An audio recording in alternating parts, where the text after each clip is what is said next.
En deuda no tienen vergüenza del reclamo que hacen. Sobre todo el sexenio de Calderón y de Peña Nieto. Nos dejaron endeudados con 11.6 billones de pesos. Un costo de la deuda de 700,000 millones de pesos. ¿Qué haríamos con eso? Y ahora reclaman más presupuesto.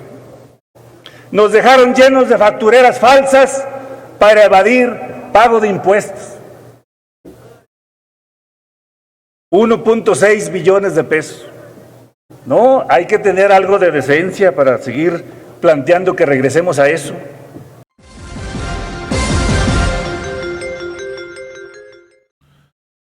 Amigos y amigas, vamos a ir a la Cámara de Diputados porque allí sube una diputada federal con sus cartulinas, una diputada de Enrique Alfaro, donde está exigiendo un pacto fiscal. Estos gobernadores que endeudaron a sus estados hoy le exigen al presidente López Obrador más dinero, porque ya endeudaron a sus estados y ellos no conocen la austeridad, viven en la opulencia, con sus helicópteros, con sus aviones privados, y hoy quieren más dinero, amigos y amigas. Vamos a ver qué le responde un diputado del PT.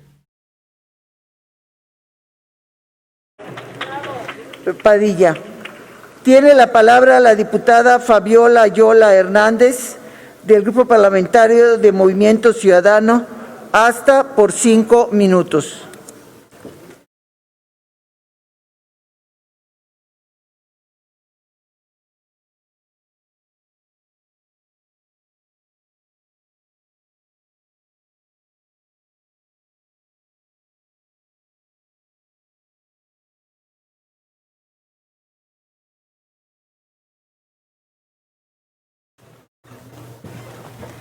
Muchas gracias, diputada presidenta. Con su venia. Señor secretario, sea usted bienvenido nuevamente a la Casa del Pueblo para realizar este ejercicio de diálogo sobre el paquete económico del siguiente año fiscal.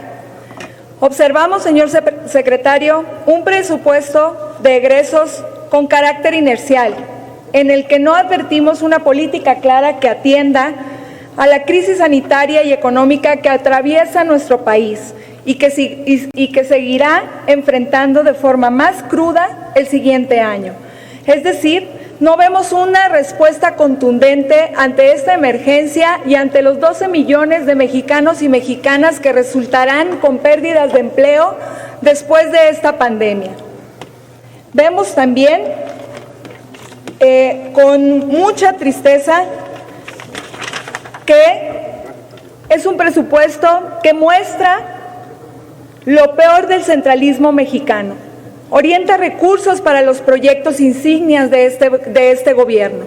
Si bien sabemos que hay una caída en los precios del petróleo a nivel mundial, ¿por qué se proyectan más recursos para la refinería de Dos Bocas? ¿Y de dónde se debe y cuando ahora se debe apostar a las energías limpias? ¿O acaso el Tren Maya va a reactivar la economía del país con su aumento del más del 1000% y pasando por encima de nuestro medio ambiente? También advertimos, señor secretario, que es un presupuesto que se olvida de los estados y los municipios. El gasto federalizado se le reduce en casi 183,000 millones de pesos, que corresponde al 8.9% con respecto a este año del 2020, lo que representa una presión enorme a las finanzas públicas de los estados y municipios, quienes durante estos meses están enfrentando la pandemia con recursos propios y que han enfrentado el tema sanitario, económico y social. Lastimosamente, vemos que 18 entidades se les reduce el gasto federalizado, sino que además vemos la desaparición de programas y fondos. ¿Por qué se decide, señor secretario, desaparecer el programa de fortalecimiento para la seguridad si este va dirigido para el fortalecimiento de las corporaciones policíacas en medio de un país que nos matan a las mujeres, 10 mujeres al día solamente por el hecho de ser mujer? Sabemos, señor secretario, que el Fondo Metropolitano impulsa proyectos de 74 zonas conurbadas del país, quienes concentran el 63% de la población y el 70% del Producto Interno Bruto de este país. ¿Por qué, señor secretario, eliminar el fondo regional si esto afectaría a entidades federativas de mayor rezago como Oaxaca, al dejarles sin financiamientos para programas de infraestructura, de educación y de salud?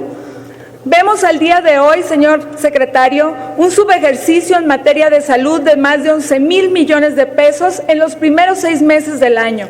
Por otra parte, vemos un incremento en materia de salud, pero que no es suficiente para garantizar la salud universal creado el Instituto de Salud y Bienestar hace unos meses. Y mucho menos vemos un presupuesto que refleje enfrentar la crisis sanitaria, y no vemos por ningún lado el tema de la vacuna, que aunque ya lo mencionó, no está en este anteproyecto de presupuestos.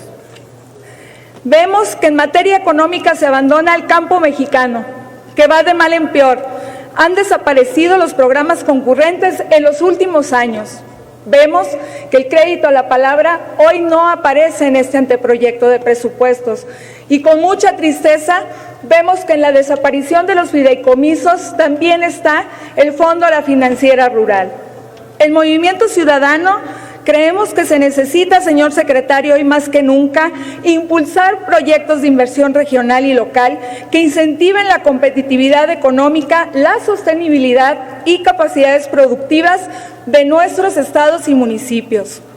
En este contexto, lamentamos que desaparezcan estos fideicomisos, donde ayer, en un albazo, pretenden desaparecer también el Fondo a la Salud del Bienestar, que esto no significa más que el Fondo de Gastos Catastróficos. ¿Qué les vamos a decir a los niños y a las niñas que padecen cáncer? ¿Qué les vamos a decir a aquellas mujeres, señor secretario? Quiero decirle que en toda esta crítica, México necesita acciones contundentes para reactivar a todos los sectores productivos del país, y que en el Grupo Parlamentario de Movimiento Ciudadano tenemos la apertura y lo hemos demostrado durante estos 2 años. Y en esta discusión, ya para terminar, que se viene ante el proyecto de egresos de la Federación, estamos dispuestos al diálogo, pero siempre anteponiendo los intereses de las y los mexicanos. Es cuanto, diputada presidenta. Muchas gracias, diputada Loya Hernández. Tiene la palabra el diputado Reginaldo Sandoval Flores, del Grupo Parlamentario del Partido del Trabajo.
Con la venia del pueblo de México, no tenemos ninguna duda que somos la vanguardia y la locomotora ideológica de la Cuarta T.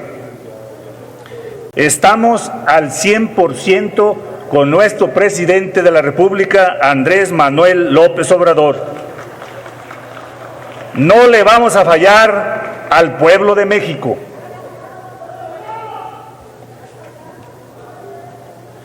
¿Cómo nos dejaron a la patria y al país? Esos que ahora reclaman que sigamos o que regresemos a lo que ellos hicieron y que tanto daño le hicieron al pueblo mexicano. En los ingresos nos dejaron un país con la recaudación igual que Guatemala, por abajo de Nicaragua, abajo del promedio de América Latina. Ya no digamos ahí donde nos llevaron, que a los países más ricos, a la OECD, del 32%. Y ahora reclaman más dinero. Les dieron potestades recaudatorias a los estados. ¿Y qué hicieron los estados? Por miedo a perder votos, los condonaron. Y ahora quieren más dinero. Nomás saben estirar la mano. En los municipios, en 1994, el PIB representaba el 3.6, el predial representaba el 3.6 del PIB. Ahora representa el 0.3. En deuda, no tienen vergüenza del reclamo que hacen. Sobre todo, el sexenio de Calderón y de Peña Nieto. Nos dejaron endeudados con 11.6 billones de pesos. Un costo de la deuda de 700,000 millones de pesos. ¿Qué haríamos con eso? Y ahora reclaman más presupuesto. Nos dejaron llenos de factureras falsas para evadir pago de impuestos. 1.6 billones de pesos. No, hay que tener algo de decencia para seguir planteando que regresemos a eso. En lo laboral nos dejaron el outsourcing, la subcontratación. ¿Cuántos mexicanos, solo por precarizar el salario, esta práctica lesiva para el trabajador, se instaló con Zedillo y se legalizó con Calderón? ¿Cómo nos dejaron el sistema de salud destrozado en la ruta de la privatización? ¿Cómo nos dejaron el sistema educativo? ¿Cómo nos dejaron el tema de bienestar social? Más de 70 millones de mexicanos pobres, sin esperanza, sin recibir un ingreso. Así nos dejaron. Nos dejaron una burocracia formada en el neoliberalismo, que todo es negocio, todo es tranza. En inseguridad nos dejaron un país lleno de sangre y de violencia en ascenso. En la economía nos dejaron 62-64% del mal llamado economía informal, porque no fueron capaces de crear empleos. ¿Cómo estamos? Estamos realizando una revolución profunda, pacífica, para mejorar al pueblo de México y a todos los mexicanos, con un profundo y amplio apoyo popular, sin ninguna duda, atendiendo correctamente la crisis de salud generada por el COVID-19, resistiendo la crisis económica, manteniendo estables las variables macroeconómicas. Y se está continuando, o estamos combatiendo al mal mayor generado por el neoliberalismo, que no hay duda que los que subieron y otros que van a subir acá son culpables de ello. ¿Cuál es el mal mayor del neoliberalismo? Dejaron una corrupción instalada institucionalmente y instalaron en el modelo neoliberal la corrupción como el principal engranaje del movimiento, de todo el sistema y de la economía. Y eso nos llevó a una desigualdad social, a una brecha de desigualdad verdaderamente amplia, de las más grandes del mundo. Y ahora la estamos combatiendo, porque se está apoyando a los que menos tienen. A casi 25 millones de familias y hogares en México les llega por lo menos un programa social. ¿Cuándo en el modelo neoliberal hubieran pensado eso? No, para ustedes es el 1% al que hay que apoyar. Eso es lo que representan. ¿Qué otra cosa estamos haciendo y tenemos? No hay ninguna duda. Tenemos paz social en México. No hay, imagínense, en el modelo neoliberal lo que hubiera ocurrido. Levantamientos por todos lados, inconformidad. Y eso es uno de los bienes mayor que la Cuarta T está logrando a través del Ejecutivo y de su gabinete. Paz social. ¿Qué debemos de hacer? Y aquí invitamos a nuestro amigo el secretario y a su equipo que nos atrevamos, porque no tenemos ninguna duda, estamos haciendo una revolución con la diferencia que es pacífica. Hay que revisar el tema de la deuda, el tema de intereses y el tema de quitas y el tema de a dónde se fue. Hay que acabar con la subcontratación laboral. Ese es un mal del neoliberalismo. Tenemos que defender a los trabajadores.